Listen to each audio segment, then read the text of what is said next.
which was in 2019. Like I said, due to the animal unit size of these new buildings, the informational hearings have not been held since that time. Next slide, please. Hey, Chad, can I ask kind of a dumb question? Yeah, Are ask one. animal units the same as number of animals? See, animal units is a very confusing, maybe a tactic. So animal units basically does not mean the number of head of animal. It is an equation they came up with that the waste created, the excrement created from the individual animal, it's all based on that. So technically, 1,000 animal units in the swine industry is equal to 2,500 head of actual pigs. So I've heard several different things. The original reasoning behind it was that it was done for accounting. That when you carry all those zeros, it makes accounting very difficult. So, but that's you could almost do an entire presentation on the animal units. It's different, of course, depending on the species. Chickens, I think, is like a 0.24 equation that you would add, but it's unless you have the documentation in front of you and spend some time looking at it, it would be hard for you to understand. But that's a great question, Lindsay. Sometimes I Yeah, just, I knew it sometimes was I go ahead. I was gonna say I knew it was something like that, and I think it's important to point out how murky and how hard it is to get a Right. handle on some of this from the publicly available data. Thank you for bringing that up. And sometimes I do kind of avoid it because it is kind of a confusing conversation. But yeah, that's definitely a big part of the smoke and mirrors, so to speak. So. So how we came to understand the landscape. It was very hard when I started beginning the research to uh, to find there is no CAFO or confinement map in the animal industry in Illinois. So through the Illinois Department of Ag's website for projects, I found that there were informational hearings. Original plan was to go to an informational hearing, a present day one. It didn't take long to figure out that there hadn't been one since 2019, and that's kind of how we realized that was the first point, I should say, when we realized that there was a lot of work here in Illinois that needed to be done with transparency and what getting people the information they need to know to make a accurate decision on these projects. um, Through that, through going through those informational hearings, and I'll tell you, these hearings, they're basically like a day in court. People are sworn in. There is a time for verbal testimony, and also written testimony could be admitted into this hearing. In reading through some of these, hundreds of pages, some of them even 600 pages long. And when you read them, it kind of reads like a good novel. I mean, you can see passionate folks. You can tell that there are certain individuals that are concerned about their community and are just well educated. So what I was able to do was go through those hearings, and we found and located individuals that had concerns. We thought that this would be a good way, especially since 2019, to go back and see if all the concerns that folks had come to be in present day, basically.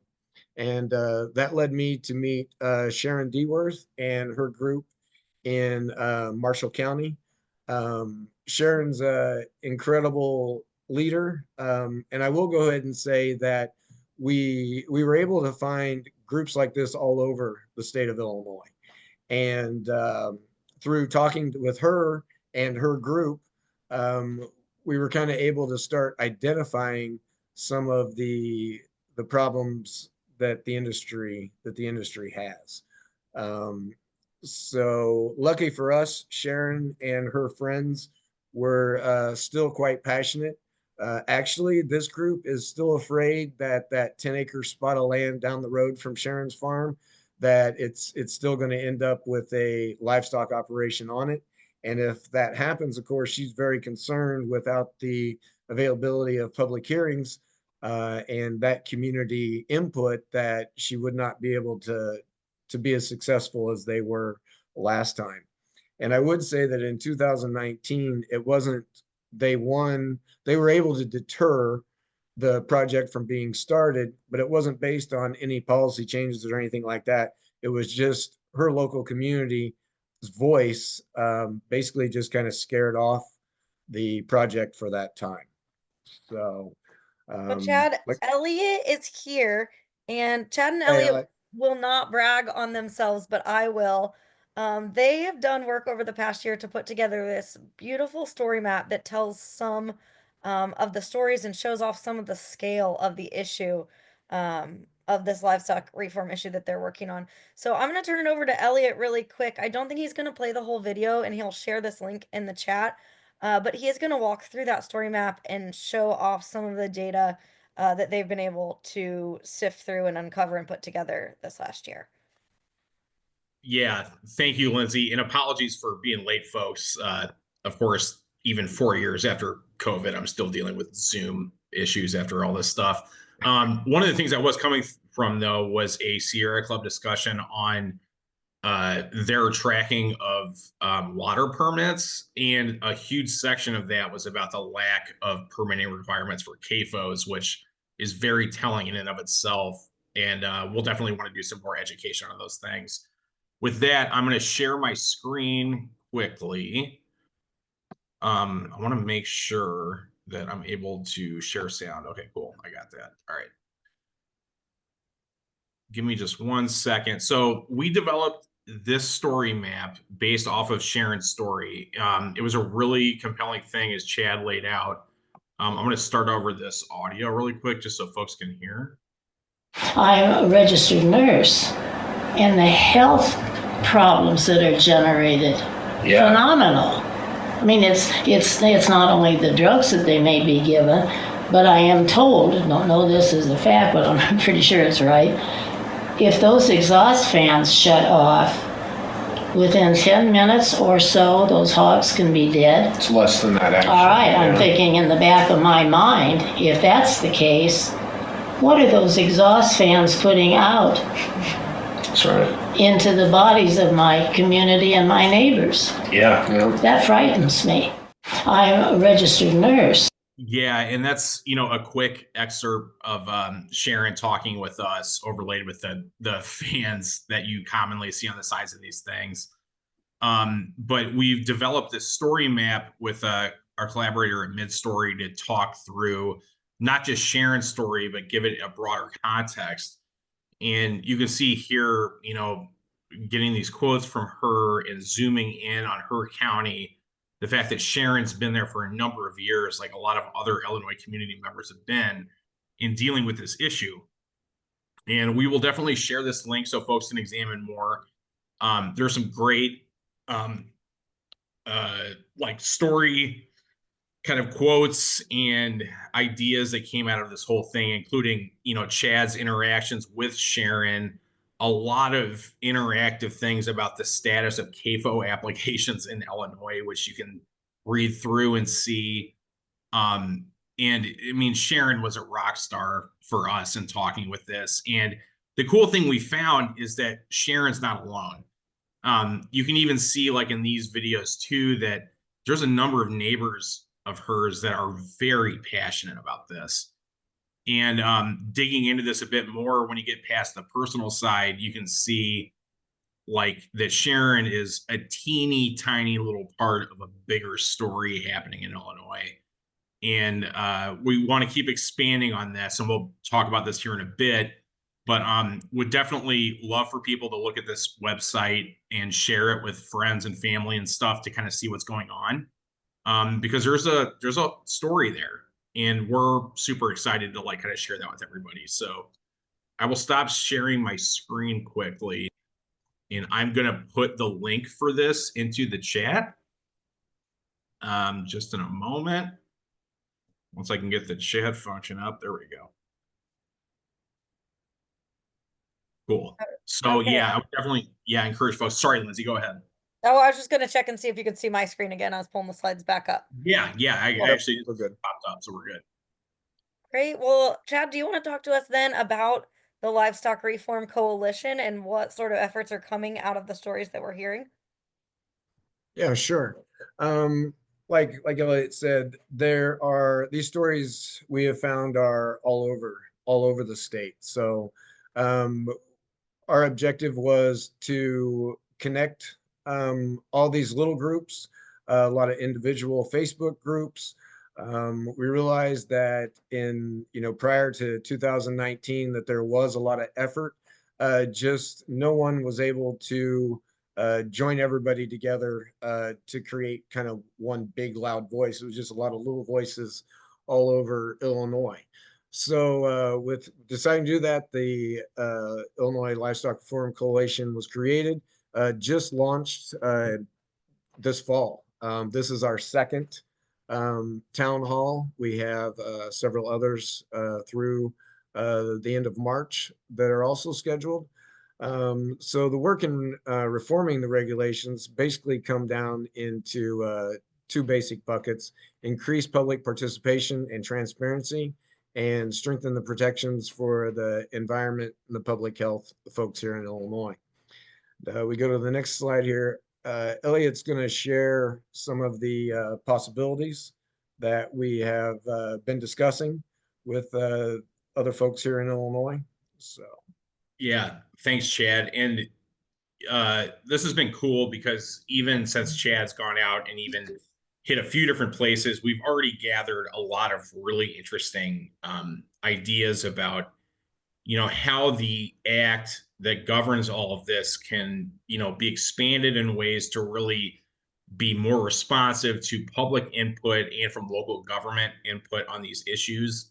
This is ultimately an environmental and public health problem. And, I think part of the problem we've seen is that because this is a downstate thing, it's happening in rural communities, that it's not getting as much exposure and it's flying under the radar.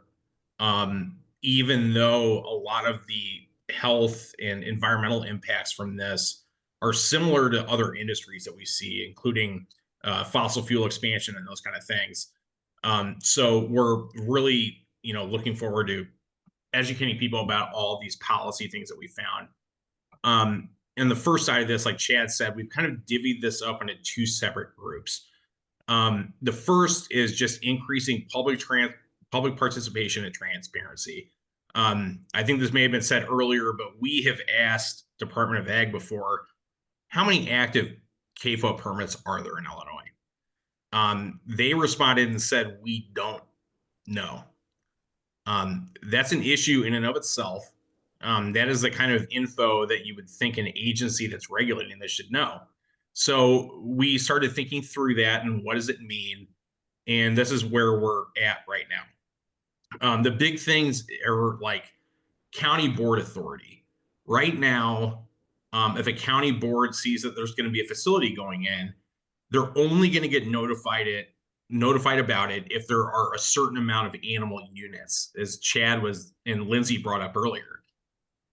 This has really hindered the ability of counties to know, because what is generally happening is that facilities are not hitting the threshold to require a notification. So they're being able to do this without really notifying anybody. So one of these things is really giving county boards a better accessibility to the info for permits, increasing the time frame for public participation and submitting comments and those kind of things, and also giving county boards the ability to have a binding say in whether or not a permit is actually issued.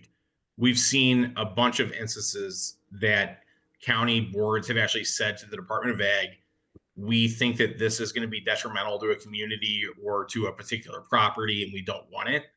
And the Department of Ag has issued the permit anyways, which is obviously not being very responsive to local constituents and those kind of things.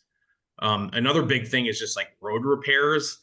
You know, these facilities necessitate the transportation of both the livestock themselves and their waste to and from facilities. And because of this, county roads are being destroyed.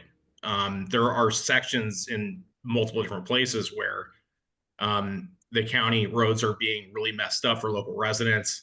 The amount of money that the facilities are giving to county like level transportation folks is not adequate enough to repair, and that needs to be taken into account.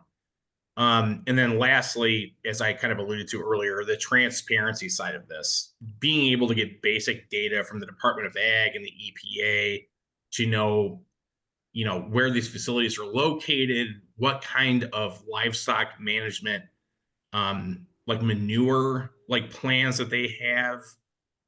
All of those things are, you know, are really relevant for like public knowledge about what happens behind the scenes on this. So we want to keep expanding that. Lindsay, next slide.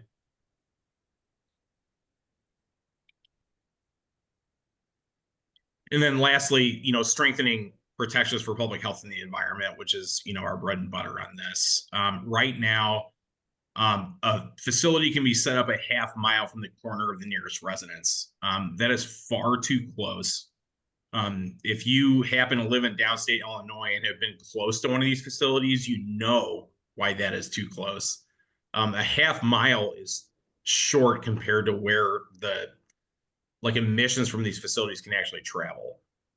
We've talked to a number of people that live just outside this half mile that almost have lost the ability to live in their homes. It's decreasing property values as a result too. And, you know, there's ultimately a big economic and public health outcome from being close to these things. So that needs to be addressed. The other thing is a lot of these residents, you know, they're relying off of groundwater. These facilities are pumping incredible amounts of water in order to support these animals. And Chad knows a lot more about like the statistics behind this. But what we're scared of is that there are going to be communities that are going to hit actually like groundwater surplus issues because of these facilities being sited. People need to be able to access drinking water, especially in communities where there's not any piped, you know, like water distribution systems or anything like that. So that's got to be talked about as well. Manure applications is another one that we're working on. Right now it's 300 pounds per acre based on phosphorus. That's way too high compared to other states. That needs to be addressed to deal with water quality. And then lastly, a real basic one we've found out is that there's not really good regulations around transporting manure. I think it was down in Effingham County or Effingham, the community, that there was a farmer down there that was transporting manure and it was not covered. It was sloshing all over the roads. Chad, you can probably expand on this. Like there are communications with county officials and all that kind of fun stuff. Yeah, these folks were really frustrated. They contacted EPA to begin with. EPA came out, did an inspection, told the folks there's basically there wasn't anything they could do. They also contacted their local sheriff. The sheriff went out and talked to them, just some good neighbor policy type conversations, which didn't go anywhere. Unfortunately, in this situation, it seemed like the more people that talked to this farmer, the more stubborn he got, and just became more of a problem. But their frustration is that nobody they talked to had any laws or policies that they could stand on to help rectify the situation. So that was surprising. Yeah, and I think that points to a bigger issue too around agencies wanting to pass the buck essentially to like who's in charge of what. And that needs to be a lot clearer in statute so people know who to talk to if there is an issue going on. So that's part of the bigger conversation. And there's a lot more ideas out there, but these are the big ones that we hit this time. I'll hand it back over to Chad to talk through the rest of this. Thanks, Elliot. So what are we doing to to accomplish these things that we're discussing here today. Of course, the first thing is we've built a powerful statewide coalition to ensure legislation that is needed is passed. I continue, as I stated earlier, to hit counties here in Illinois and hold town halls throughout Illinois. We will be posting those that agenda and where I will be. So if you're in that location or you know folks in that location, please share that. We're also creating opportunities for media coverage, just like the story with Sharon. We've had a few people that have been able to see that, and the response that I've been getting over the last few days is incredible. It seems to be making the impact. So to continue with that strategy with other stories and other people like Sharon. And probably the biggest thing here at the end is we are facing a well-funded and powerful lobbying arm in the Capitol. So we need to discover who our champions are going to be and inform them and educate them with stories and the statistics that we've found to make sure that this stuff gets represented in the right way at our Capitol. Next slide, please. How can you help in our efforts? Communities and residents can support potential legislation through witness slips at the Capitol. And said I've been a lifelong farmer. I've only been with the council here for a little over 2 years, but I available to spend some time in the Capitol, and those witness slips, I have seen the power of those. So with the industry as large as it is and as many dollars as it has, that part of the coalition is going to be detrimental to whether we can succeed in this fight or not. Finding ways to collaborate with other organizations, which we have begun to do, but we know that there are other organizations out there that maybe we haven't contacted. We're hoping to connect with them, lift the stories, and like I'd said earlier, for educating people. And we also are, a lot of problems in Illinois are that there are federal blockades. So we are monitoring what's happening there in DC and watching to see if we need to try to engage our state legislators here in Illinois to help make those changes needed. Next slide, please.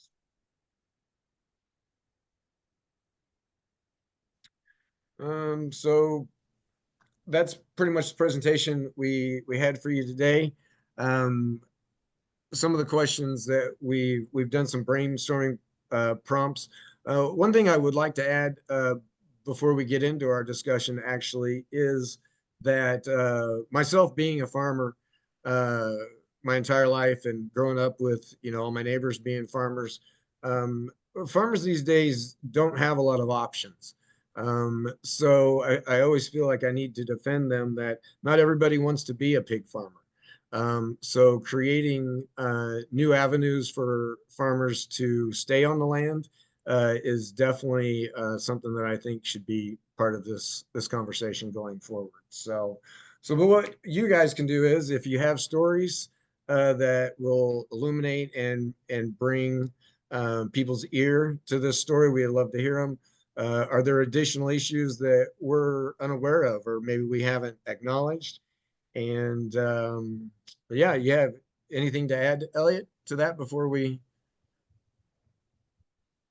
Yeah, I mean, I do have a little bit. I was just gonna say that when we do our listening sessions, I'm always really strict on, we have so much to share and so much to talk about.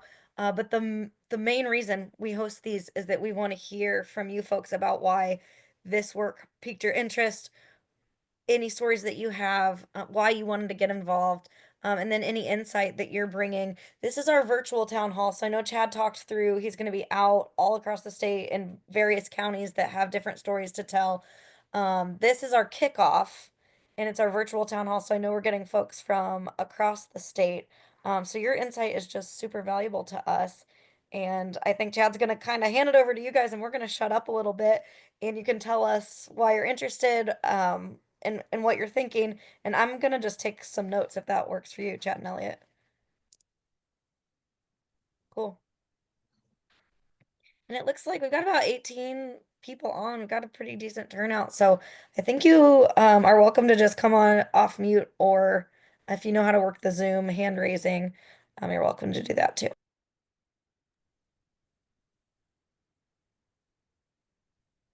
Cynthia, I see your hand is raised. Yeah, thank you. Yeah. So I have a couple of questions. One is, are the animals slaughtered at the CAFOs? Is that part of is the processing done there? They're raised and fattened up there, or Right. all the Usually above?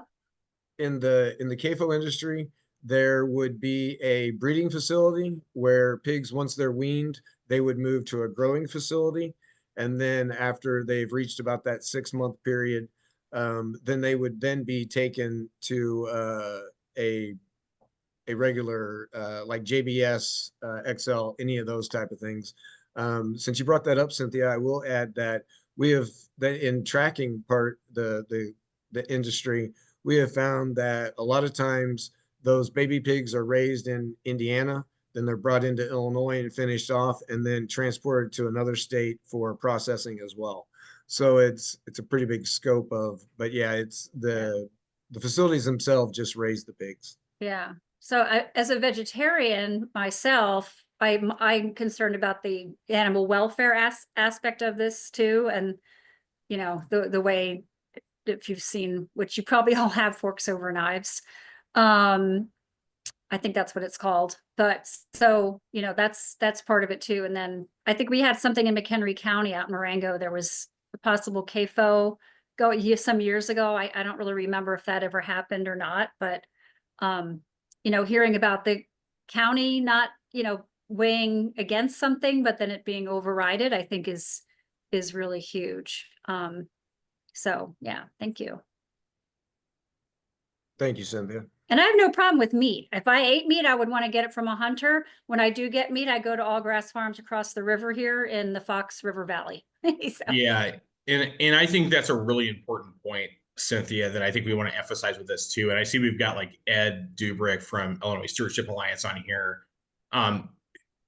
One of the things that we really wanted to emphasize with this work is that this is not going to be focused around, like an elimination of like the meat market in like general. There are some organizations that we have, talked to that are way more interested in, and going way more towards like plant-based proteins and those kind of things. And while we don't really have any like issues with any of that stuff, from an environmental and public health perspective, we're really more interested in how does the mass production of meat really impact things in bigger ways.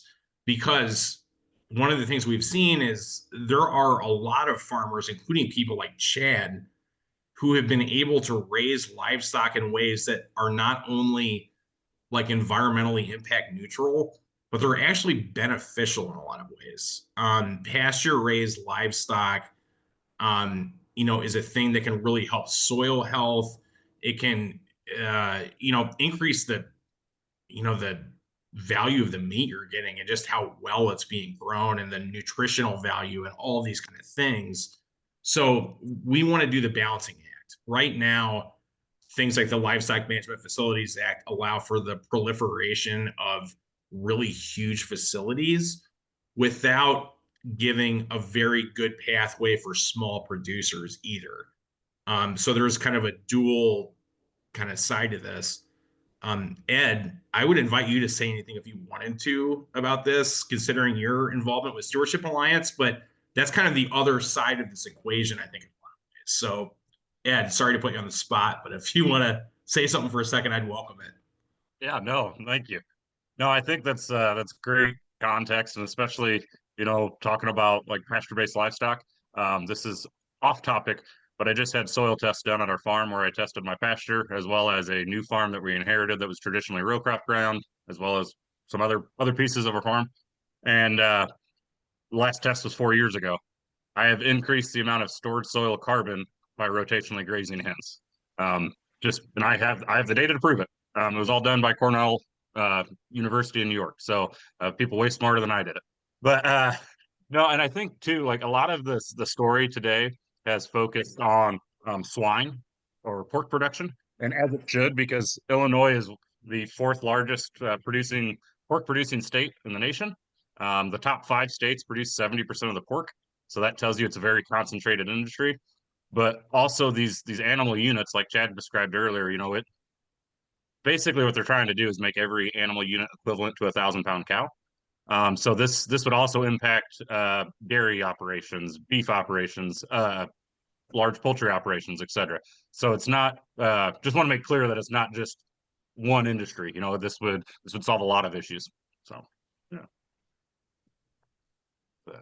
I can speak really quick and then I'll hand it over to Kathleen because she has her hand up about the piece that impacts me because I eat meat. I grew up around farmers. We're in a rural community. Chad and I live just about 5 minutes from each other out here in west of Springfield.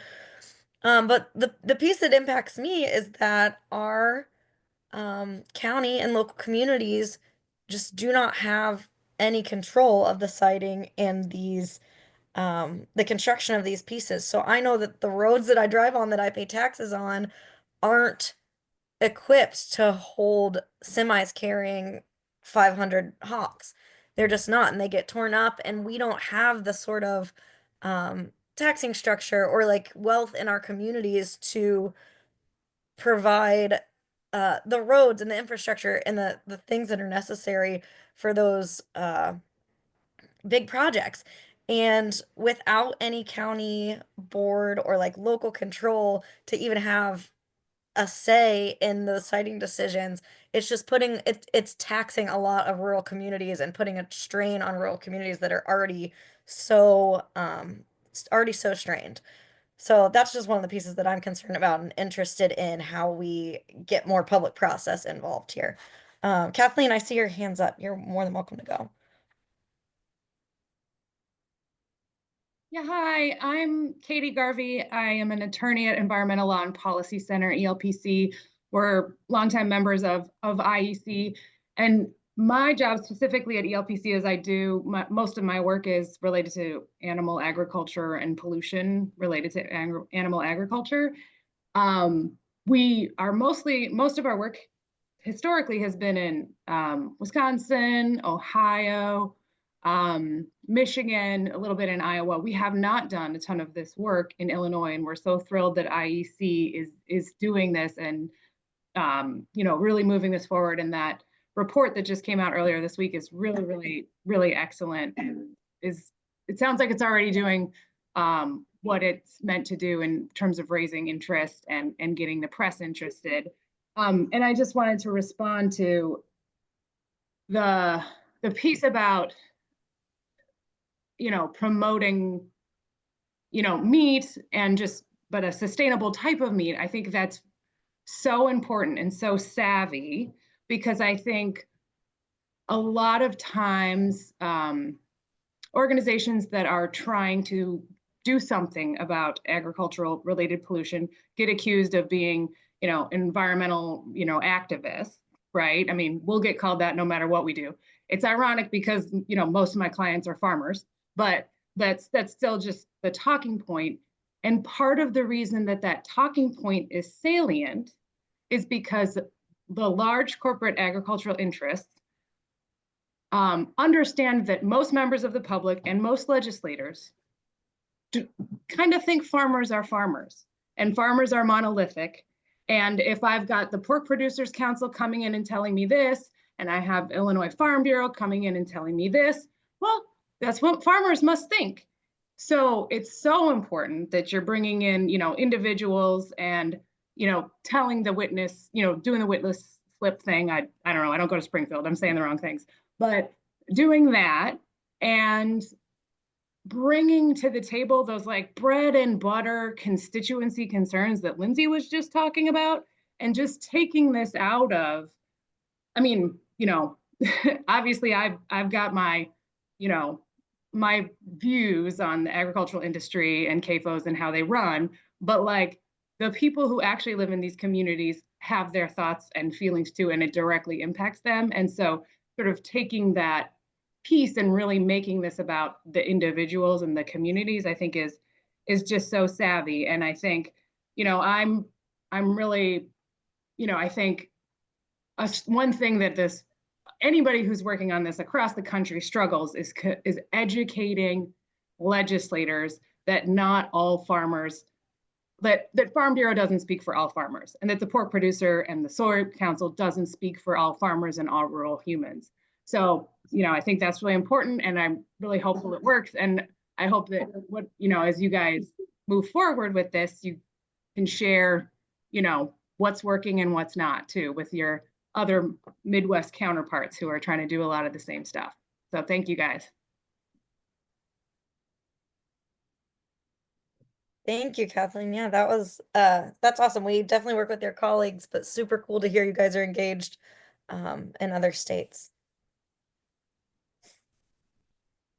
Lucy, Yeah. Lucy, oh, go We ahead, have Elliot. Lucy up. Oh, sorry. Yeah, I'm interrupting chat too. Thanks. Hi, everyone. My name is Lucy Contreras, and I lead the Illinois program for Green Latinos, which is an environmental justice organization led by Latinos across the country and focused on issues that our communities are facing. So first I wanted to say I'm really grateful that, we have people, Chad and IEC working on this. I feel like this is an issue that doesn't get enough attention considering the environmental impact that animal agriculture has, on the country. And this is an issue that I've cared about for a really long time. And I started caring about this issue because of animal rights, similar to Cynthia. I'm vegan myself, so I don't consume any animal products. But then I started learning more about the environmental impact of animal agriculture and, just the fact that it's the leading cause of species extinction, ocean dead zones, water pollution, and habitat destruction.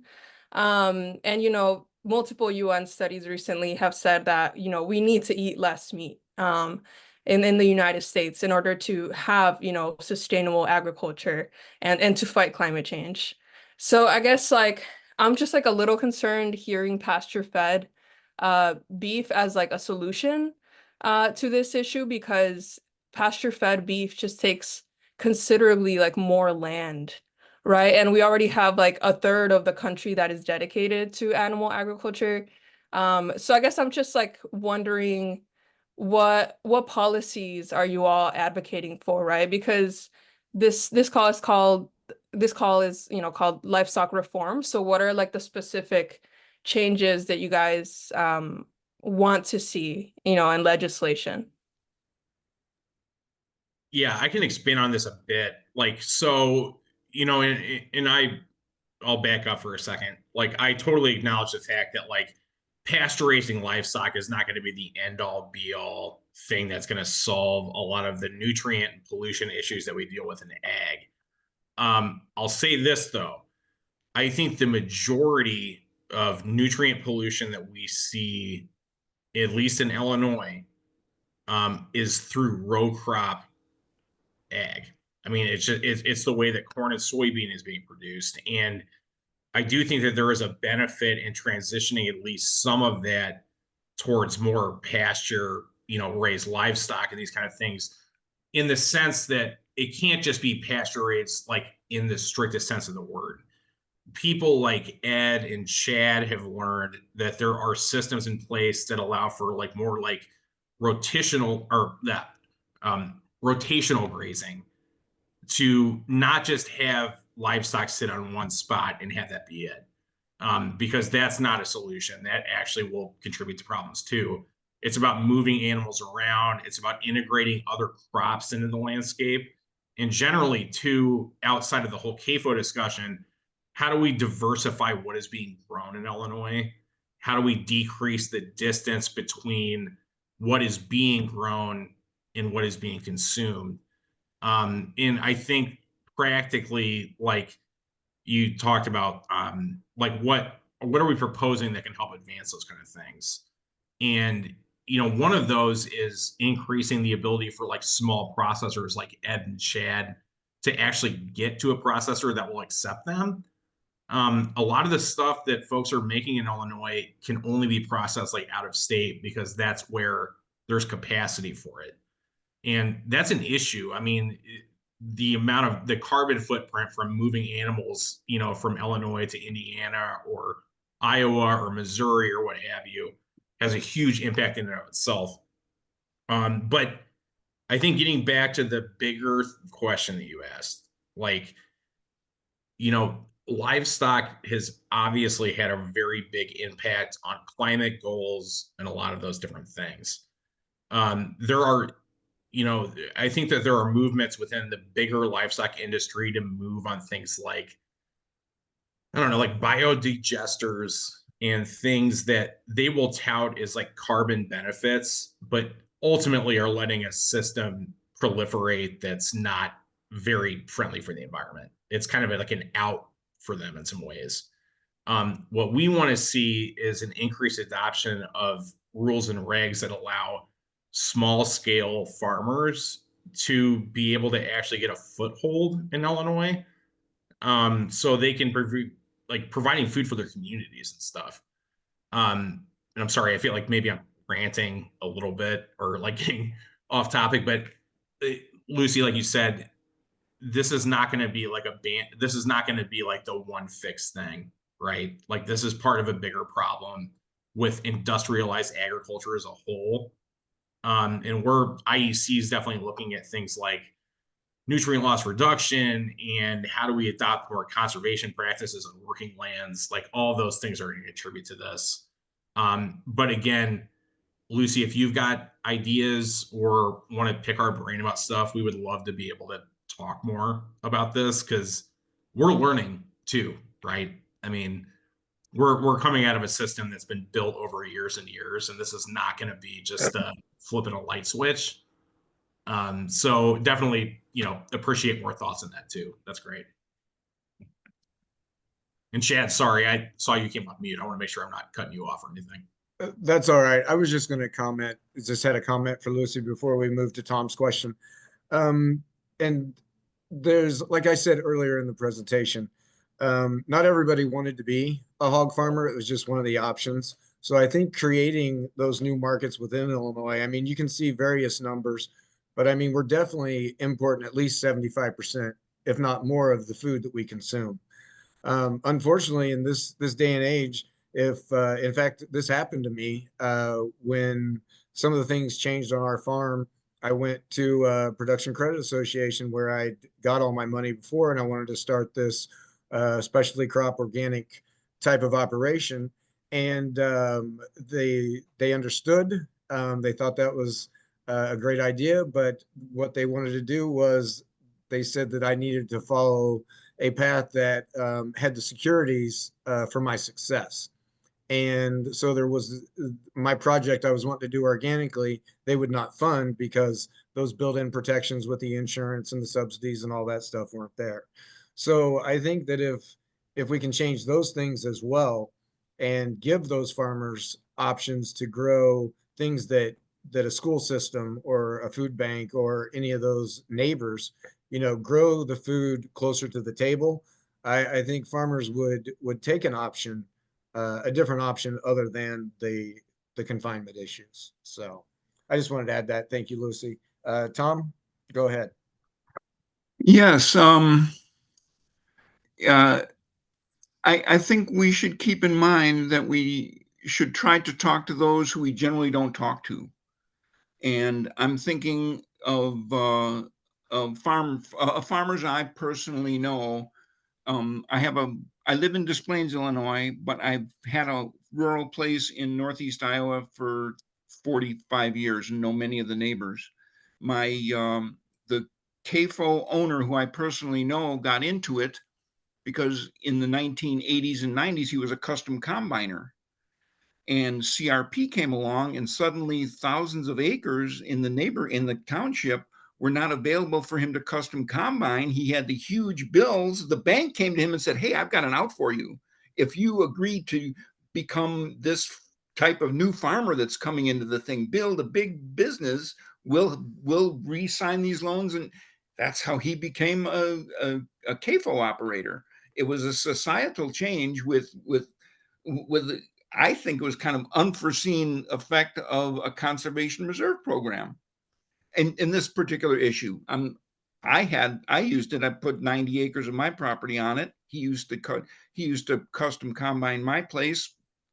But anyway, I think we need to talk to folks in in this issue, because we're addressing mostly CAFO issues, if we stay on that narrow, I think we should try to talk to folks about local rights, local property rights, local rule, and I think we can cross the line to real conservative folks who don't want their land rights taken away from them. And this is what's happening with a lot of the CAFOs. And I am able to walk that line. I'm not a vegetarian, but eat mostly vegetables, but I can walk that line with my neighbors, and it's one I think we should try to do. And I think we'll have more success approaching it that way. I'd love to change all of society and turn us mostly vegetarian, but I don't know if that's the way to start at it. I think that's the end point, not the starting point. So I guess I don't know if that's clear or not, but that's all I have to say. Yep, appreciate you saying that, Tom. And the 80s in farming here in Illinois were definitely interesting years. A lot of farmers, of course, went under during that time, and if not went under, the landscape of their farms definitely changed. So I think you're right. I think that is a very good point to bring up, and I appreciate that. Yeah, I'll add too. Tom, you talked to like, how do we approach people that generally wouldn't be receptive to something like this, or at least some of these ideas. And, I think some of the animal or some of the livestock work has been falling more into like animal rights kind of things and stuff that, I mean, generally rural communities are not going to be bought into as much. I think that's just a fact. And that's not to speak about the like the worth of those issues or the policies that they bring up. But, part of this work for us has been trying to think through, how do we talk to a conservative lawmaker about this, right? And make it in a way that's approachable and that they can be like, all right, like this makes sense. I think part of this is through talking through things like county boards being able to actually have a say in this. I mean, one of the biggest talking points for, I'm sure it's not just an Illinois specific thing, but at least in Illinois, is local control of siting and different issues that are controlled by the state. And I don't think a lot of downstate lawmakers in Illinois are aware of the fact that county boards, even though they're the only entity that can zone for agriculture, have no say over a siting of a CAFO facility. Like, that's a huge red flag. And we want to tell that story for folks.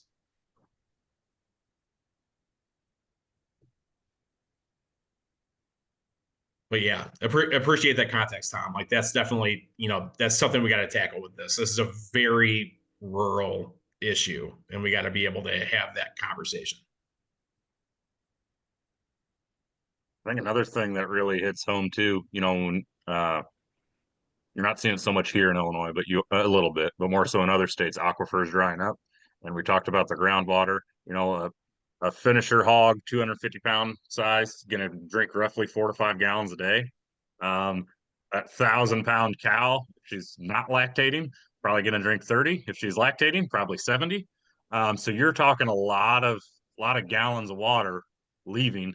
And now what's happening to it? How is it treated before it's getting back into that aquifer? Or is it being exported out to be applied to fields that are no longer draining here? So there's another big, I think that's a huge one too. But yeah. Yep, I agree, Ed. And that was one of the things when I started doing that math, with those numbers per gallon per species, you're talking millions upon millions, and a lot of that's daily. If you add that across the entire United States, it's almost unfathomable to imagine how much water that is. One of the things that I've started asking folks when I'm going to these counties is a lot of times I'll pull up and you see a water